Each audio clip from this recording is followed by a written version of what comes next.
नमस्कार साथियों, मेरा नाम है एस एन भारती और आप देख रहे हैं करंट अफेयर्स सेगमेंट का नया वीडियो। और आज तारीख है 1 मई 2026। हम लोग जो है 1 मई 2026 से जितने भी करंट अफेयर्स के महत्वपूर्ण प्रश्न बन सकते हैं उस सभी प्रश्नों पर डिस्कस करेंगे।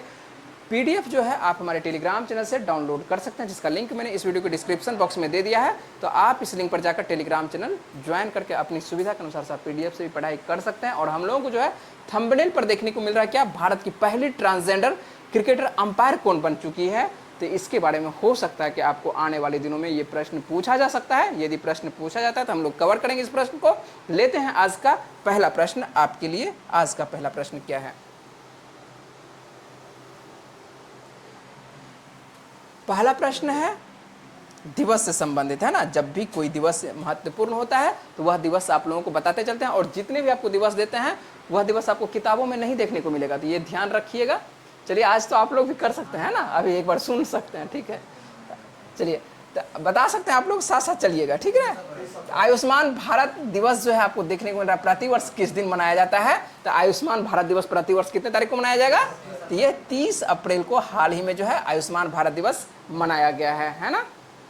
जा सकते हैं आप, तब तक हम रिकॉर्ड कर लेंगे, तब तक बैठिए। उन लोगों सर को बोलिएगा 10 से 15 मिनट इंतजार करने। तो आयुष्मान भारत दिवस, यदि बात करें कि आयुष्मान भारत दिवस 30 अप्रैल को प्रतिवर्ष मनाया जाता है। और यह जो है यदि बात करें कब से मनाया जाता है, तो यह 2018 से, ये हाल ही से मनाया, ऐसा नहीं कि सदियों से ये मनाया जाता है। प्रधानमंत्री जन आरोग्य योजना का नाम आप सुने होंगे और इसी के उपलक्ष्य में जो है 2018 में ये शुरू की जाती है इस योजना को। और उसके बाद जो है 30 अप्रैल को यह योजना प्रारंभ होती है और इसी वजह से 30 अप्रैल को यह दिवस मनाया जाता है। इस दिन को जो है देश के हर नागरिक, विशेष करके गरीब वंचित वर्गों को जो है सस्ती और बेहतर स्वास्थ्य सेवाएं प्रदान करने की प्रतिबद्धता को बढ़ावा देने के उद्देश्य से जो है यह दिवस मनाया जाता है। और यह योजना स्वास्थ्य सुरक्षा के प्रति जागरूकता, और यदि बात करें कि आपको 50 करोड़ से अधिक व्यक्तियों को क्या दिया जा चुका है, स्वास्थ्य बीमा यहाँ पर कवर ये प्रदान करते हुए दिखाई पड़ेगा। कवरेज करती है। यह जो है बहुत सारे व्यक्ति देखते होंगे कि आयुष्मान भारत से जुड़े हुए हैं, है ना, और उनको जो है स्वास्थ्य के क्षेत्र में जो है लाभ प्रदान किया जाता है। तो याद रखना है आपको क्या, आयुष्मान भारत जो ये दिवस आपको देखने को मिल रहा है प्रतिवर्ष कितने तारीख को, तो 30 अप्रैल को मनाया जाता है। यदि बात करें आपको कि अप्रैल 2026 में किस राज्य या केंद्र शासित प्रदेश में 5 नए जिलों का जो है निर्माण की घोषणा, वैसे ये घोषणा बहुत पहले हुई थी, अब जो है यहाँ पर मंजूरी प्रदान कर दी गई है। तो ये कहां पर, ये प्रश्न आज आपको दूसरी बार दे रहे हैं, तो ये ध्यान रखेंगे कि अप्रैल 2026 में किस राज्य या केंद्र शासित, चलिए उल्टा दे दिया है, प्रश्न उल्टा दे दिया। चलिए हम यदि बात कर लेते हैं, आपको नाम दे देते हैं, ये 0 ये संख्या दे दिया है ना, 5-5 यहाँ पर दे दिया, उल्टा उल्टा दे दिया। चलिए कोई बात नहीं है। यदि बात करें हम यहाँ पर हिमाचल दे देते हैं, एचपी दे देते हैं, आपके लिए 4 ऑप्शन दे देते हैं। तो तैयार यही करेंगे, 4 ऑप्शन ये आपको तैयार कर देते हैं। एचपी लिख देते हैं, उसके बाद लिख देते हैं अरुणाचल प्रदेश लिख देते हैं, है ना, अरुणाचल प्रदेश लिख देते हैं। आप समझ जाइएगा अरुणाचल प्रदेश, ठीक है। यदि बात करें आपको 1-2 आपको दे देते हैं, राज्य भी था और क्या था, केंद्र शासित प्रदेश भी है। तो आपको एक दे देते हैं क्या, लद्दाख दे देते हैं, है ना। और एक जो आपको केंद्र शासित प्रदेश यदि बात करें कि एक दे देते हैं आपको क्या, तो एक देते हैं आपको, सीधी सी बात है कि चंडीगढ़ दे देते हैं। तो चंडीगढ़ देते हैं। ऐसे कौन से आपको देखने को मिल रहा है, ये सबको काट दीजिए ऑप्शन में, है ना। तो ऐसा कौन सा हो जाएगा, तो यह हो जाएगा लद्दाख हो जाएगा। आंसर क्या हो जाएगा, लद्दाख हो जाएगा। तो यहाँ पर जो आपको देखने को मिलता है 5 नए जिलों का निर्माण किया गया है। आइए इस महत्वपूर्ण तथ्य पर देख लेते हैं। तो लद्दाख के जो वर्तमान में उपराज्यपाल परिवर्तन हो चुका है और यहाँ पर जो है नए उपराज्यपाल बने हैं, कौन बने हैं, विनय कुमार सक्सेना, जो कि पहले दिल्ली के उपराज्यपाल हुआ करते थे, तो बन चुके हैं ये कहाँ पर, तो ये आपको देखने को मिलता है लद्दाख में। और लद्दाख जो है केंद्र शासित प्रदेश आपको देखने को मिलता है कब से, 2019 से, है ना। 2019 आपको 31 अक्टूबर से जो है पूर्णतः आपको जो जम्मू कश्मीर है और उसके बाद लद्दाख दोनों आपको केंद्र शासित प्रदेश है, पहले राज्य हुआ करता था। और अब यहाँ पर देखते हैं कि नुब्रा, साम, चांगथांग, जास्कर और द्रास, ये 5 नए जिले बनाए जा रहे हैं। कहां पर नए जिले बनाए जा रहे हैं, ये लद्दाख में जो है आपको 5 नए जिले, और कुल मिला के जो है 7 जिले। अब लिखा हुआ है कि अब 7 जिले हो जाएंगे, अर्थात 2 जिले पहले से थे। 2 जिले यदि बात करें कि 2 जिले ये पहले से कौन थे, आपको देखने को मिलता है लेह और लद्दाख, है ना, होगा लिखा हुआ यहाँ पर कहीं पर, हाँ लेह और कारगिल, सॉरी लेह और लद्दाख बोल रहे हैं, लेह लद्दाख तो एक ही ना होती है, लद्दाख और आपको देखने को मिलता है ना, लद्दाख में जो है और लेह और आपको कारगिल। तो लद्दाख जो आपको देखने को मिला ये केंद्र शासित प्रदेश, इसके अंतर्गत दो जिले आपको देखने को मिलते हैं, कौन कौन सा, लेह और कारगिल। और लेह और कारगिल पहले हुआ करता था और इसी को काट करके जो है आपको नुब्रा, साम, चांगथंग, जास्कर और द्रास ये 1 साल पहले भी आपको करवाए हैं, ठीक है, कहिए कि 1 साल के बाद। लेकिन अब जो है इसको मंजूरी प्राप्त हुई, घोषणा 1 साल पहले हुई थी लेकिन मंजूरी प्राप्त हो रही है अब। तो ये प्रश्न आपको जो सेट प्रैक्टिस होती है उसमें बहुत बार ये प्रश्न आ चुका है, जो खास करके जो सेट प्रैक्टिस आपको किरण सर का देखने को मिलता है, प्लेटफॉर्म सर का, उसमें आपको देखने को मिलेगा, है ना। और जनगणना के हिसाब से, यदि जनगणना के हिसाब से कह सकते हैं 2011 के जनगणना के हिसाब से लद्दाख जो है आपको जनसंख्या में जो है दूसरा आपको देखने को मिलेगा सबसे छोटा कौन सा है, लक्षद्वीप है, सबसे छोटा लक्षद्वीप जनसंख्या में। वैसे क्षेत्रफल की दृष्टि से भी वो छोटा है, जनसंख्या की दृष्टि से भी छोटा है। और दूसरा जनसंख्या की दृष्टि से आता है कौन, आपको लद्दाख आता है। और क्षेत्रफल की दृष्टि से यदि बात करें कि सबसे बड़ा कौन सा है, तो सबसे बड़ा आपको लद्दाख ही है ना। पहले अंडमान निकोबार आता था, जब ये नहीं था तो अंडमान निकोबार आता था, लेकिन अब कौन है, लद्दाख ही क्षेत्रफल की दृष्टि से सबसे बड़ा है। किस देश ने जो है, अगला प्रश्न है कि किस देश ने पेट्रोलियम निर्यातक देशों के संगठन जो ओपेक का समूह होता है इससे अलग होने की घोषणा कर चुका है। तो ये कौन सा देश, तो यह देश है आपको संयुक्त अरब अमीरात। कौन सा देश है, तो संयुक्त अरब अमीरात। तो संयुक्त अरब अमीरात याद रखेंगे अच्छे से कि संयुक्त अरब अमीरात, जिसको कि यूएई के नाम से बोलते हैं, है ना। और यूएई जो है हाल ही में पेट्रोलियम निर्यातक देश, जो कि जितने भी कुछ देश ऐसे हैं कि जो कि पेट्रोलियम पदार्थ का बेचते हैं, निर्यात करते हैं, वह क्या करते हैं, एक अपना समूह बनाया है और उसको जो बोला जाता है ओपेक प्लस समूह के नाम से जाना जाता है। और इसमें कुल मिला के 12 सदस्य थे, लेकिन अब जो है इससे एक निकल चुका है, तो बचा कितना, 11 आपको देखने को मिलता है, ठीक है। और यदि आप रहेंगे ओपेक वाला जहां पर पढ़ाया जाता है तो वहां पर आपको सभी देशों के बारे में पढ़ाया जाता है। ये करंट अफेयर्स का है, केवल यहाँ पर इतना ही बातें करेंगे, तो ये ध्यान रखेंगे आपको किस देश के बारे में, तो आप यूएई के बारे में। चलें अगले प्रश्न पर चलते हैं। और अगला प्रश्न जो है आपको भारत से ही देखने को मिलता है। निम्न में से किसने 2047 तक भारत को जो है अब देखने को मिल रहा है क्या, 30 है ना ट्रिलियन डॉलर की अर्थव्यवस्था बनाने के लिए जो है ये आपको डीपीआई 2047 रोड मैप जारी किया है। तो 2047 तक जो आपको देखने को मिलता है, तो यह जो है किसके द्वारा, ये नीति आयोग के द्वारा। कौन सा, अच्छा प्रश्न मैंने आंसर नहीं दिया, चलिए यहाँ पर जो है देख लीजिएगा, ये कौन सा होगा, नीति आयोग हो जाएगा। तो नीति आयोग के बारे में आपको पढ़ा चुके हैं। नीति आयोग के जो है हाल फिलहाल में जो है उपाध्यक्ष बदले हैं, और उपाध्यक्ष आपको कौन बने हैं नहीं बने हैं ये बता सकते हैं। वैसे हो सकता है कि आज के प्रश्न में आपको उपाध्यक्ष के बारे में ही प्रश्न पूछा गया होगा। यहाँ पर याद रखिए कि नीति आयोग जो है 2047 30 ट्रिलियन डॉलर विकसित अर्थव्यवस्था बनाने का एक लक्ष्य रखा है, रोड मैप तैयार किया है। और यह अब देखिए होता है या नहीं होता है, क्योंकि भारत जो है 2047 में क्या हो जाएगा, आजाद हुआ भारत का कितना वर्ष हो जाएगा, 100 वर्ष हो जाएगा। इसी वजह से जो है ये लक्ष्य रखा गया है। और भारत जो है अधिकांश लक्ष्य जो रख रहा है 2047 तक ही। शॉर्ट में हम लोग जल्दी बात कर लेते हैं।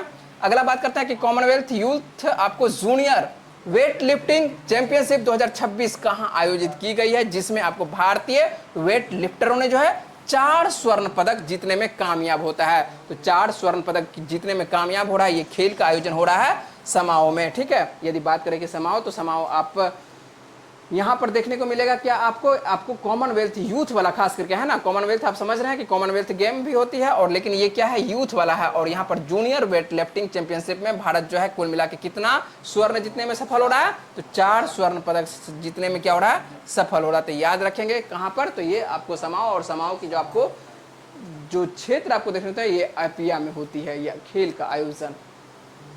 अगला प्रश्न ले लेते हैं। अगला प्रश्न यदि बात करें कि अगला प्रश्न आपके लिए क्या है कि निम्न में से किसने हाल ही में आयोजित आपको AIFF है ना, एलीट आपको यूथ लीग 2025-26 का खिताब जीता है। तो ये अपने भारत में ही कौन के द्वारा, ये पंजाब जीतना है ना। अभी पंजाब जो है IPL में भी क्या चल रहा है, नंबर 1 पर चल रहा है ना। देखिए कब तक नंबर 1 बना हुआ रहता है। और पंजाबी सब जो है थोड़ा खेल में जो है पूरा महारत ही हासिल करके रखा हुआ है। क्रिकेट में पीछे था, है ना, IPL में पीछे था, फिसड्डी टीम था, लेकिन इस बार जो है पावर में आया। पिछले बार से ही पावर में है ना, पिछले बार भी तो फाइनल खेला था। तो ये देख रहे हैं, तो अब यहाँ पर भी आपको देखने को मिल रहा है पंजाब ही जीतने में सफल हो रहा है। अगला प्रश्न ले लेते हैं कि आपको निम्न में से किस देश ने यूरोप की पहली पूर्णतः आपको एकीकृत लिथियम परियोजना शुरू की है। तो यह लिथियम परियोजना, यदि बात करें कि लिथियम परियोजना शुरू करने वाला पहला देश जो आपको देखने को मिल रहा है पूर्णतः, यह कौन सा, ये फिनलैंड है। और फिनलैंड आप जानते होंगे यूरोप का एक प्रमुख देश है। तो यहीं पर आपको लिथियम प्रणाली स्टार्ट करते हुए दिखाई पड़ रहा है। चलिए अगला प्रश्न ले लेते हैं कि अगला प्रश्न क्या है कि निम्न में से किस राज्य में भारतीय सेना के द्वारा प्रगति अभ्यास संस्करण के लिए 11 देशों की जो मेजबानी की जाने वाली है, ये कहां पर की जाने वाली है? तो ये भारत में जो है आपको मेघालय में की जाने वाली है। कहां पर? तो याद रखेंगे मेघालय में की जाने वाली है ना। चलिए ये प्रश्न आपको फिर से हम देंगे, तो उसके बाद अभी छोड़ देते हैं। अभी थोड़ा शॉर्ट में बात करना है हमको, क्योंकि आप लोगों का क्लास है आगे। निम्न में से कौन भारत की पहली ट्रांसजेंडर क्रिकेट अंपायर बन चुके हैं? और यही आपको थंबनेल पर देखने को मिला था, है ना। जान रहे हैं कौन बनी है? तो भारत की पहली ट्रांसजेंडर, और ट्रांसजेंडर के तौर पर यदि बात करें यहाँ पर रितिका श्री कौन बन रही है?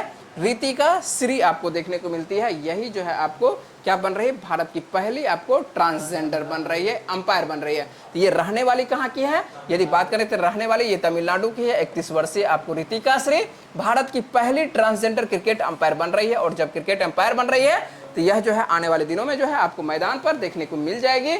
उसके बाद कोयम्बटूर की रहने वाली रितिका तमिलनाडु के क्रिकेट एसोसिएशन के स्टेट पैनल अंपायर की ये परीक्षा पास कर ली। परीक्षा होता है, ऐसा नहीं कि ऐसे नहीं होता है, परीक्षा पास होता है।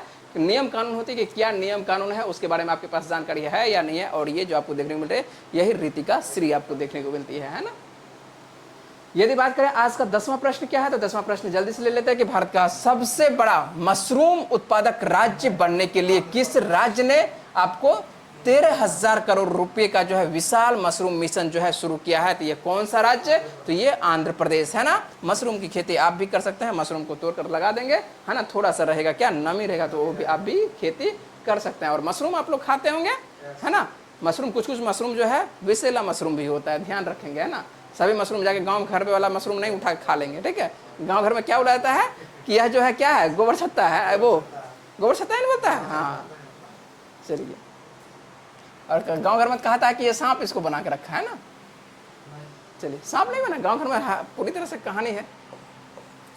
यहाँ पर प्रश्न है आप लोगों के लिए कि नीति आयोग का उपाध्यक्ष, यही आप लोगों के लिए प्रश्न था। चलिए ये प्रश्न पिछले वीडियो में आप लोगों से पूछे थे, अभी भी बात कर रहे हैं। नीति आयोग का जो उपाध्यक्ष हाल ही में जो बनाया, किसको? अशोक लाहिड़ी को बनाया गया है। और उसके बाद इसका सीईओ, यदि बात करें कि सीईओ आप लोग बता सकते हैं कौन है? सीईओ भी आपको बता चुके हैं कौन बनी है। यहाँ पर एक महिला बनी है, बताएंगे, निधि छिब्बर बनी है। क्या बनी है? तो निधि छिब्बर जो है इसका सीईओ है। यदि बात करें कि अध्यक्ष आपको नीति आयोग का कौन होता है, तो नीति आयोग का अध्यक्ष कौन होता है? जल्दी से बताएंगे, बोलिएगा। नीति आयोग का अध्यक्ष, हाँ मैडम जी एकदम सही है ना। पीएम होते हैं, प्रधानमंत्री होते हैं।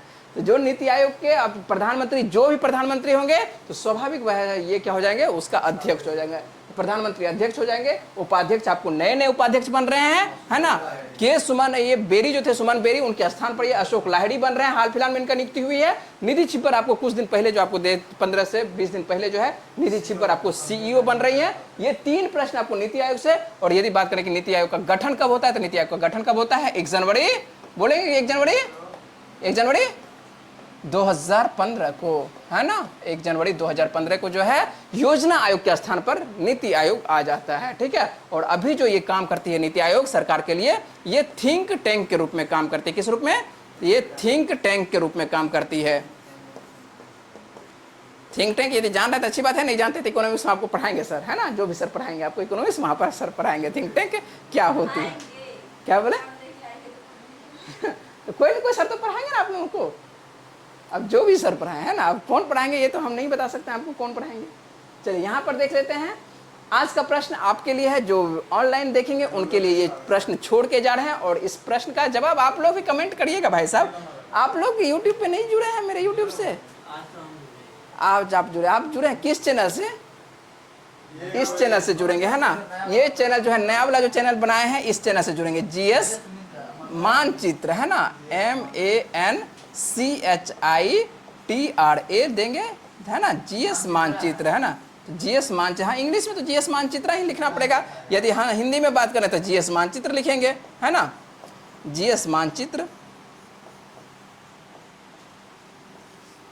आप लोगों को फिगर दे के समझाते हैं, इसलिए मानचित्र इस बार नाम दे दिए, है ना, कि जीएस मानचित्र, ठीक है। बहुत गौर करके सोचे कि आखिर नाम ऐसा देते हैं कि जो कि दूसरे का चैनल का नाम है। बहुत खोज के निकाले हैं ऐसा नाम कि ये नाम ना है किसी का, ठीक है। तो जीएस मानचित्र आप लोग नहीं किए हैं, है ना।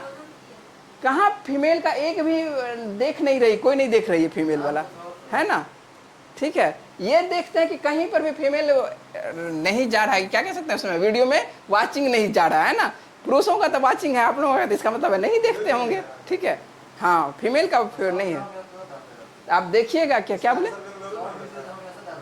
शॉर्ट वीडियो एक बना दीजिए, यहाँ का भी डाल देंगे। ठीक है, जल्दी से। चले, एक तो भाई साहब चले गए, तो ये ध्यान रखेंगे। इसका क्या कहते हैं, जो नहीं जुड़े होंगे भाई साहब, जुड़ जाइएगा इस चैनल से, और इस चैनल पे जो है आपको बहुत सारा आपको कवर करवाएंगे यहाँ पर आपको, है ना। तो इसका आंसर क्या होता है, इसका जवाब अभी नहीं बताएंगे, इसका जवाब कब करेंगे, कल करेंगे, क्योंकि इसका जवाब आपको लिखना हो। मेरे द्वारा ये प्रश्न करवा दिया गया है कि केंद्रीय मंत्री अश्विनी वैष्णव जो है किस शहर में बुलेट ट्रेन निर्माण संयंत्र आदित्य का उद्घाटन किया है। आप लोग बताएंगे कहाँ, आप लोग बता सकते हैं ना। तो इसका आज का जो करंट अफेयर्स का सेगमेंट है यहीं तक रखते हैं, मिलते हैं आप लोगों से नेक्स्ट वीडियो में। Okay, bye bye.